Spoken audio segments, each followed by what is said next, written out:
বাজারে কালোবাজারি। লাগাতার বৃষ্টিতে দক্ষিণবঙ্গের জেলায় জেলায় নষ্ট কাঁচা সবজি, যার জেরে খোলা বাজারে ক্রমাগত বাড়ছে সবজির দাম। বেগুন, উচ্ছে, লঙ্কা থেকে শুরু করে শসা, কুমড়ো, ঝিঙে, নিত্য প্রয়োজনীয় সব সবজি এখন আকাশ ছোঁয়া দামে বিক্রি হচ্ছে কলকাতা সহ দক্ষিণবঙ্গের সব জেলার খোলা বাজারগুলিতে। আর এতেই বেজায় চটেছে বাংলার প্রথম সারির কিছু সংবাদ মাধ্যম। সবজির দাম বাড়লে রাতের ঘুম উড়ে যাওয়া শহরের মানুষরা বা অন্যান্য নিউজ চ্যানেলগুলি একবারও খোঁজ নেন না কৃষকদের ক্ষয়ক্ষতির ব্যাপারে। দাম বৃদ্ধি হওয়াটাই তো স্বাভাবিক। অধিকাংশ সবজি নষ্ট হয়ে যাওয়ার পর বেঁচে থাকা সবজি তো চড়া দামে কিনতেই হবে, মন্তব্য দক্ষিণবঙ্গের প্রান্তিক সবজি চাষিদের। খোলা বাজারে কাঁচা সবজির দাম বৃদ্ধি হওয়ার সাথে সাথে তদন্তে নামলো টাস্ক ফোর্স। আজ শিয়ালদহের কোলে মার্কেট ঘুরে টাস্ক ফোর্সের সদস্য রবীন্দ্রনাথ কোলে জানান, অতিরিক্ত বর্ষার জন্য বাজারে সবজির দাম চড়া। তবে সুযোগ কাজে লাগিয়ে কিছু অসাধু সবজি বিক্রেতা কালোবাজারি করে বেশি মুনাফা করতে চাইছে। পুলিশ প্রশাসন তৎপর আছে, কোথাও কোনো সবজি বিক্রেতা কালোবাজারি করলে তাকে কঠোর শাস্তি দেওয়া হবে। সবজি অগ্নিমূল্যের বিষয়টি খতিয়ে দেখতে জেলায় জেলায় ব্যবসায়ীদের সঙ্গে মিটিংয়ে বসছে পশ্চিমবঙ্গ সরকার। সবজি ঊর্ধ্বমুখী, কিন্তু আলু কেন নিম্নমুখী, এগুলো জানার জন্য আজ বাঁকুড়ার আলু ও সবজি ব্যবসায়ীদের সঙ্গে মিটিং করলো জেলা প্রশাসন। ঊর্ধ্বমুখী সবজি সহ আলুর বাজার দর ও আলুর বর্তমান অবস্থা সম্পর্কেও নাকি আজকের এই মিটিংয়ে আলোচনা হয়েছে বলে সূত্রের খবর। আজকের মিটিং এর বিষয়বস্তু আলুর বাজার দর ও সরকারের আলু নিয়ে মনোভাব সম্পর্কে। মিটিং সেরে কি জানালেন বাঁকুড়া জেলা আলু ব্যবসায়ী সমিতির জেলা সভাপতি বিদ্যুৎ প্রতিহার, চলুন শুনে নিই। প্রিয় দর্শক, ভিডিওটি মন দিয়ে দেখে শেয়ার করুন ঝড়ের গতিতে। চ্যানেলে নতুন হলে চ্যানেলটি সাবস্ক্রাইব করুন এবং ফেসবুক পেজটি ফলো করুন। বিদ্যুৎ বাবু নমস্কার। হ্যাঁ নমস্কার বিদ্যুৎ বাবু, হ্যাঁ নমস্কার। আজকে যে আপনাদের যে জেলা শাসকের অফিস গেছিলেন, ওখানেতে এই সবজির দাম বৃদ্ধি বা আলু নিয়ে কি আলোচনা হলো একটু দর্শকদের জানান। আমরা গেলাম, আমরা ওই জেলা শাসকের দপ্তরে নয়, ওটা হয়েছিল আমাদের deputy director of marketing office আছে না বাঁকুড়ায়, ও আচ্ছা, ওইখানে হয়েছিল। ওকে। ওখানে আমাদের এগ্রিকালচার মার্কেটিং এর যে এডিএম দায়িত্বে আছেন উনি মিটিংটাই ছিলেন। ওকে। জেলা মার্কেটিং দপ্তরের অফিসার ছিলেন, ওকে। আর ডেপুটি ডাইরেক্টর অফ মার্কেটিং উনিও ছিলেন, বা প্রশাসনিক লেভেলের যারা ডিবি উনিও ছিলেন, আমাদের সংগঠনের লোক ছিল, প্রগতিশীল আলু ব্যবসায়ী সমিতি বাঁকুড়া জেলার, এবং ওখানে আপনার হিমঘর সংগঠনের পক্ষ থেকেও ছিলেন।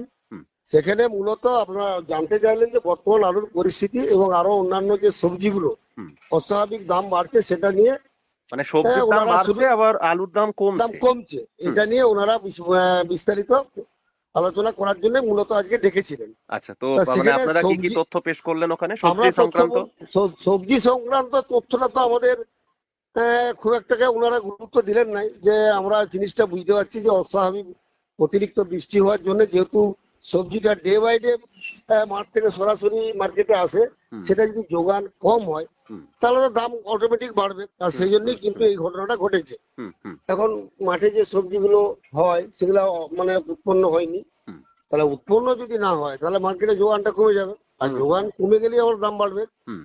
আলুর ক্ষেত্রে আমরা যেটা বললাম যে দেখুন, আমাদেরকে একটা যে কথা বলা হয় যে আমরা নাকি আলুর দামটাকে বৃদ্ধি করি, মুনাফা কৃত্রিম চাষেস করে মুনাফা করি বা কালোবাজারি করি, এইভাবে একটা দুর্নাম দিয়ে আমাদের বরাবরই দেয়া হয়। আর আলুর দামটা যদি স্যার আমাদের হাতে থাকে তাহলে কি আমরা স্টোর খোলার সাথে সাথে আমরা 20,000 25,000 করে এখনই লোকসানটা আমরা করব? আলুর দাম কিন্তু নির্ধারিত হয় আলুর চাহিদা এবং যোগানের উপরে নির্ভর করে। আলুর চাহিদা যদি বেশি হয় আর যোগান যদি কম হয় তাহলে দাম বাড়বে, আর যোগান যদি কম থাকে চাহিদা বেশি হয় সেক্ষেত্রে কিন্তু দামটা বাড়বে। তো 2025 সালে আলুর সংরক্ষণ এত বেশি আছে যে যেখানে ভিন রাজ্যেরও চাহিদা কম আছে, আর যখন স্টোরটা খুলেছিল সেই দামের থেকে আজকে প্রায় কুইন্টলে 250 থেকে 300 টাকা কিন্তু ফারাক হয়ে গেছে। এই অস্বাভাবিক দাম, এখন বন্ডের যে দাম এসে গেছে, তাতে চাষিরও লোকসান, যারা সংরক্ষণকারী তাদেরও লোকসান, হিমঘর শিল্পেরও ক্ষতি ভবিষ্যতে যদি হয় এইভাবে দামটা কমতে থাকে। এই নিয়ে আমাদের মার্কেটিং দপ্তরে বিস্তারিত আলোচনা হলো এবং আমরা সেখানে বললাম যে দাম বেড়ে গেলে যদি সরকার তার দামটাকে নিয়ন্ত্রণ করার জন্য ব্যবস্থা নেয়, বর্ডার সিল করে, আর দামটা কমে গেলে সেখানে একটা সরকারের ভূমিকা থাকা দরকার। নিশ্চয়ই তারা পলিসি ঠিক করুক যে কিভাবে দামটাকে কন্ট্রোল করা যায়, কিভাবে দিনকে দিন যে কমে যাচ্ছে সেটাকে কিভাবে স্টে করা যায়। সরকার যদি আলুর দামটাকে বন্ড যদি সরাসরি চাষির কাছ থেকে কিনে, তাহলে আমার মনে হয় তার বাজারে হয়তো একটা এফেক্ট পড়তে পারে। হ্যাঁ, সরকার একটা লোডিং এর সময় দাম ঘোষণা করেছিল যে 950 টাকা চাষির দাম, আমরা দেখেছি সেই আলুটা 500 টাকা প্যাকেট করে লোড হয়েছে। এখন লাভ দরকার নাই, সরকার যদি 500 টাকা হিসাবে বন্ড কিনেও কিছুটা সুরাহা করতে পারে, এই নিয়ে ভাবনা যদি সরকার ভাবে, তাহলে আমার মনে হয় চাষিও বাঁচবে, এই যে ধরুন আপনারা যে ধরুন ওনাদেরকে এগুলো ভাবালেন, প্রশাসনকে এগুলো ভাবালেন, তো তার মানে উত্তর তারা কি দিল? উত্তর বলতে দেখুন, ওরা যেটা বলেছে আমাদেরকে যে দেখুন এগুলা আমাদের কিন্তু কিছু করার নেই, আপনাদের কথাগুলো আমরা রেজুলেশন হিসাবে লিখবো, লিখে জিএম এর মাধ্যমে আমরা যে ঠিক জায়গায় পাঠানোর দরকার উপর মহলে, সেটা আমরা হয় মুখ্য সচিব কিংবা মার্কেটিং ডাইরেক্টর যেখানে পাঠানোর দরকার আমরা পাঠিয়ে দেবো, এইটুকুই আশ্বাস দিচ্ছে। আচ্ছা, আমার কাছে বিদ্যুৎবাবু যেটুকু খবর আছে, শুধু এটা আপনাদের জেলা বলে নয়, সব জেলাতেই কিন্তু এই প্রক্রিয়াটা চলবে বা চলছে। আজকে উত্তরবঙ্গতেও মানে জলপাইগুড়িতেও এই সেম, আপনারা যেরকম ভাবে গেছিলেন জলপাইগুড়িতেও এরকম মিটিং হয়েছে, বীরভূমেও বোধহয় আছে বা অন্যান্য সব জেলাতেই আছে। তো এর থেকে আপনাদের কি মনে হয়, মানে এক্স্যাক্টলি সরকার মানে মানে করতে কি চাইছে, এই যে জেলায় জেলায় একটা মিটিং করে? এটা অ্যাকচুয়ালি আমার যেটা মনে হলো যে সরকার এখন জানতে চাইছে যে আলু যে দামটা হয়েছে অ্যাকচুয়ালি। আর তারপরে আরেকটা কথা আমরা বলেছি যে দেখুন এই যে আজকে শেডে আলুটার যে দাম, এই শেডের দামের সাথে খুচরো মার্কেটের যে তফাৎ, এই তফাৎটা ওরা কলকাতায় বসে বসে ঠান্ডা করে যে কোনো একজন ক্রেতা 25 টাকায় আলু কিনছে, আর আজকে আমাদের শেড দাম হচ্ছে 10 টাকা।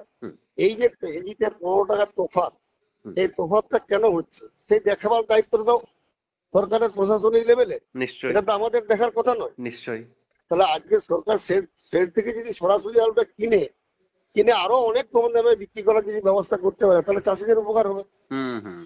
এই বার্তা বলতে ওনাদের কাছ থেকে সেরকম আমরা মানে যে আশার আলো কিছু দেখতে পাইনি। না, আমি সেটা বলছি না, মানে আপনারা কি বুঝলেন যে এই যে জেলায় জেলায় এরকম একটা মানে বুঝলাম বলতে আমরা একটা জিনিস বুঝলাম যে ওরা আমাদের কাছ থেকে এই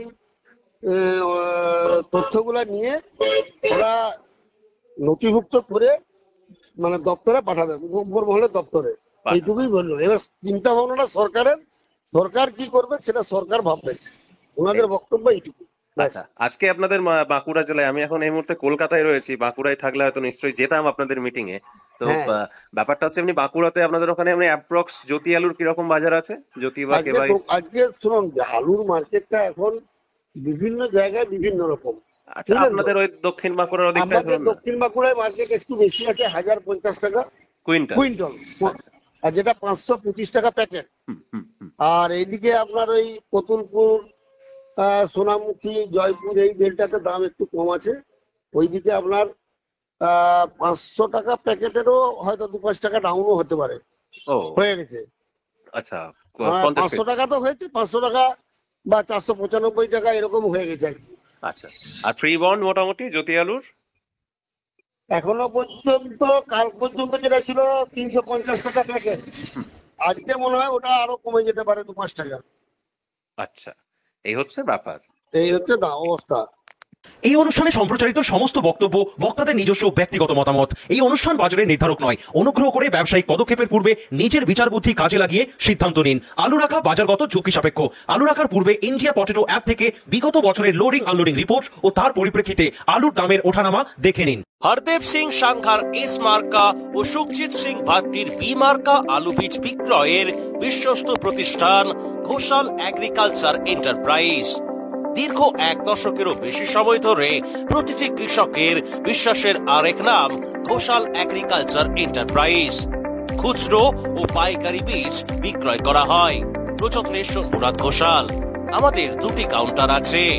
হরদেব সিং সাংঘার ইসমার্কা পিওর কাউন্টার ধনিয়াখালী হল স্টেশনের কাছে ঘোষাল মার্বেল সন্নিকট, এবং সুখজিৎ সিং ভাটির বিমার্কা পিওর কাউন্টার বেলমুড়ি হাটতলা হুগলি।